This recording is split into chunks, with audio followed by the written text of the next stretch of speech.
그리고 성인과 소아 모두에게서 하면 안 되는 행동. 절대 하면 안 돼요. 지금 이거 보고 계시는 분 한번 따라해 주세요. 진짜 시원해요. 이거 하는데 뭐 2분도 안 걸리는데 눈 피로가 호전하는데 굉장히 좋은 운동 같아요.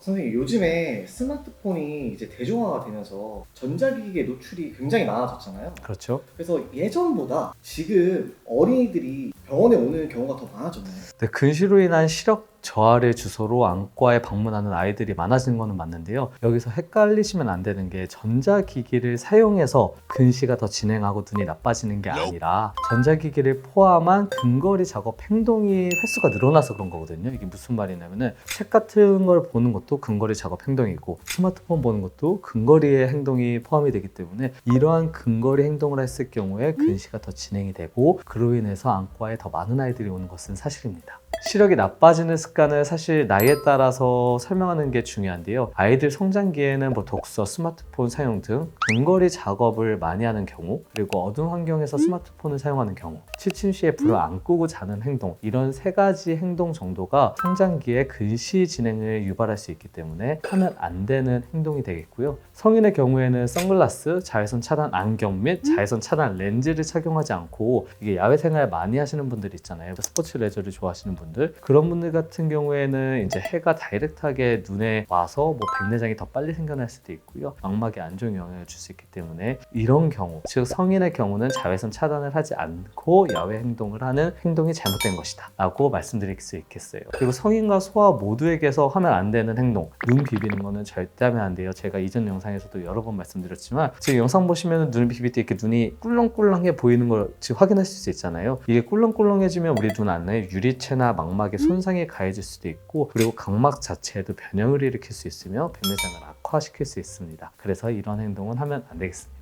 저희가 흔히 시력이 나빠지면 안경을 많이 쓰잖아요. 시력을 다시 향상시키기 위해서 이거 말고 시력을 좋게 만들 수 있는 방법들이 없을까요? 안경을 착용한다고 근시 자체가 좋아지지 않는 건 알고 계시죠? 그냥 증상 완화가 될 뿐이거든요. 근시를 정시로 바꿔서. 이것처럼 현대의학에서는 어떤 치료를 하더라도 눈을 좋게 만드는 근본적인 원인을 해결하는 방법은 없습니다. 현대의학으로도 근시는 못 고치는 건가요? 뭐 라식, 라섹, 레이저 시력 교정술을 통하면은 각막을 깎아서 교정을 할 수는 있겠죠. 근데 눈 스스로 근시를 없앨 방법은 없다라고 말씀드리는 거예요. 근시라는 건 결국 눈의 앞뒤 길이가 길어지는 건데 한 번 늘어난 눈 사이즈를 다시 줄일 수는 없잖아요. 예를 들어서 키가 185가 됐어요. 나중에 170이 될 수 없는 것처럼 눈도 사이즈가 줄 수 없기 때문에 근시 자체를 근본적으로 치료할 수 있는 방법은 없어요.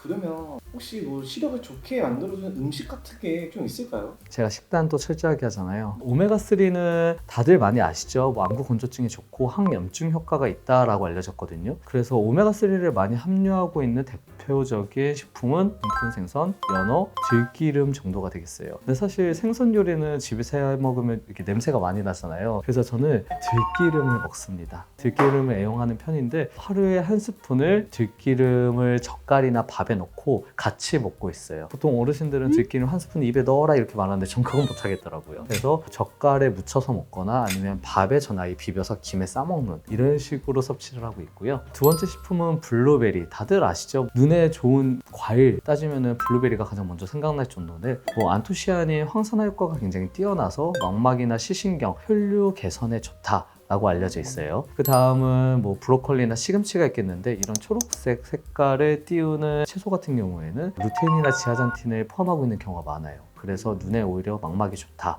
라고 알려졌고요. 그리고 당근이나 방울 양배추, 방울 양배추 이름 특이하지 않아요? 제가 2주 전부터 매일 아침에 갈아서 먹고 있는 건데 양배추를 축소 버전으로 약간 방울토마토보다 조금 큰 사이즈로 나와요. 요거 괜찮은데 얘가 바이타민 A가 들어있는데 이 바이타민 A는 눈의 로놉신 형성, 그러니까 야맹증에 좋고 뭐 건조증에도 좋다라고 알려진 바이타민 A가 들어있어서 당근이나 방울 양배추가 유명하거든요. 근데 이제 채소랑 과일 같은 이제 눈에 좋아지는 음식을 추천해 주셨는데 이거 말고도 눈의 시력이 좋아지는 운동법 같은 것도 있을 것 같아요. 어떤 게 있는지 좀 알려줄 수 있나요? 마츠자키 운동법이라고 시력 개선하는 효과가 있다라고 알려진 게 있는데, 이 운동법은 사실 마츠자키 박사가 시력이 0.3이 안 좋았는데 이 운동법을 하고 나서 1점으로 좋아졌다라고 발표가 되면서 그 박사가 말한 거죠. 네. 말함으로써 주위 사람들이 그게 진짜야, 나도 따라해볼래 하면서 유명하게 된 운동법인데요. 사실 솔직하게 말씀드리면 이 운동법을 한다고 시력이 좋아질 거는 과학적인 근거가 없어요. 한마디로 이것 때문에 시력이 좋아졌을 가능성은 저는 1%도 안 된다고 보거든요. 다만 이 운동법을 제가 일주일 동안 따라해봤더니 눈이 편하게 지는, 피로감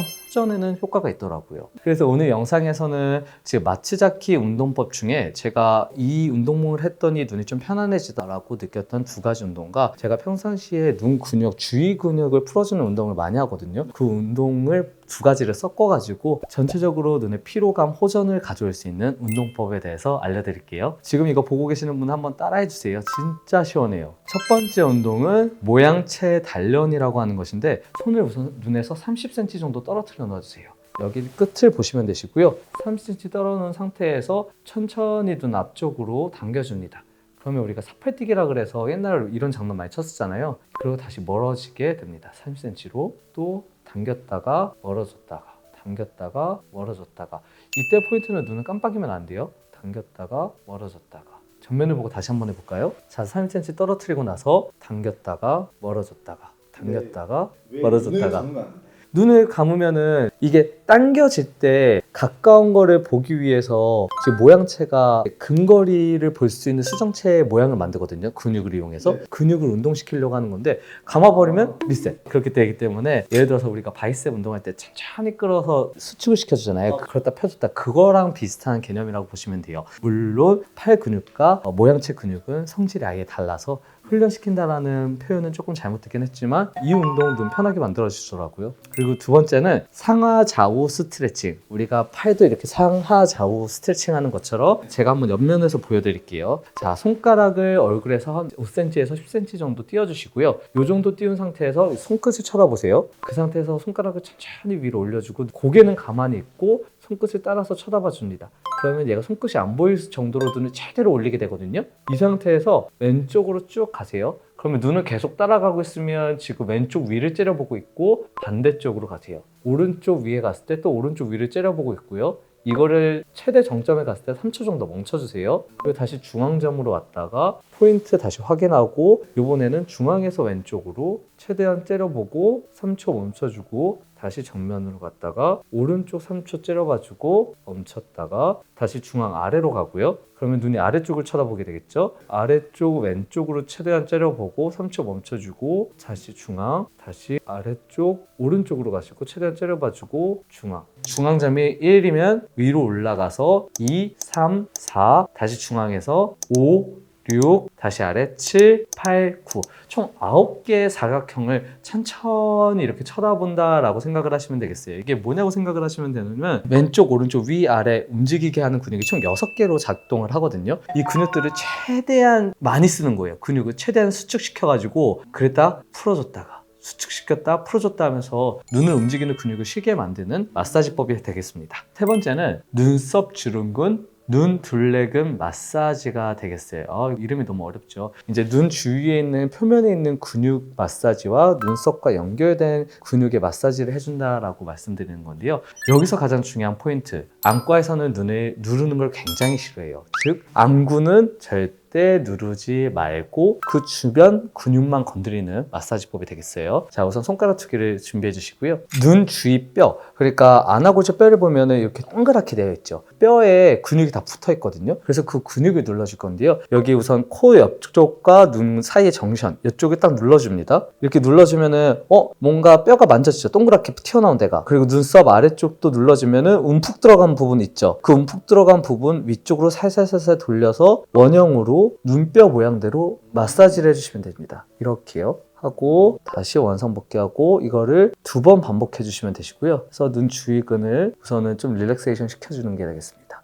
이렇게 다 2번을 했다. 그러면 눈썹을 꼬집어 줄 거거든요. 말 그대로 눈썹을 이렇게 한 번, 2번 세게 눌러주세요. 3번 눈썹 세게, 눈썹을 아래 위로 1번, 2번, 3번. 이게 은근 시원해져. 눈썹 주변에는 눈꺼풀을 올리는 근육도 있고 조절하는 근육이 있기 때문에 대신 이렇게 마사지를 시켜주면은 우리가 어깨 마사지 해주는 것처럼 눈도 조금 편안해질 수 있고요. 마지막으로 손가서리로 눈 뒤쪽 여기 뒷머리 가측을 살짝 이렇게 눌러주세요. 누른 상태에서 살짝 바깥으로 빼주면은 웃긴 표정이 되죠. 이 상태에서 5초 동안 눌러줍니다. 하나, 둘, 셋, 넷, 다섯. 해주고 그 다음에 관자놀이 우리 보통 이렇게 해주는 거 있잖아요. 똑같이 하시면 됩니다. 관자놀이를 5초 동안 눌러주시고요. 셋, 넷, 다섯. 다시 한번 눈 이제 가서리 또 눌러주시고 살짝 옆으로 트랙션 주면서 5초 해주시고 관자놀이도 5초 동안 눌러주시면 되겠습니다. 이거 하는데 뭐 2분도 안 걸리는데 저는 이거 저녁 때 주거든요. 눈 피로감 심해서. 눈 피로감 호전하는데 굉장히 좋은 운동 같아요. 직장인분들 모니터도 많이 사용해서 근거리 작업이 늘면서 눈 피로감이 굉장히 많이 호소할 텐데요. 그럴 경우에는 뭐 출근 전에 한번, 이제 점심에 한번, 스트레스 받을 때 한번 이런 식으로 제가 오늘 보여드린 운동 영상, 마사지 영상을 한번 따라 하시면 스트레스 완화에도 굉장히 효과가 좋을 거고요. 눈이 뻐근하게 무거웠던 것도 많이 밝아지실 수 있으니까 같이 해주시면 좋으실 것 같습니다. 오늘도 경청해 주셔서 감사합니다.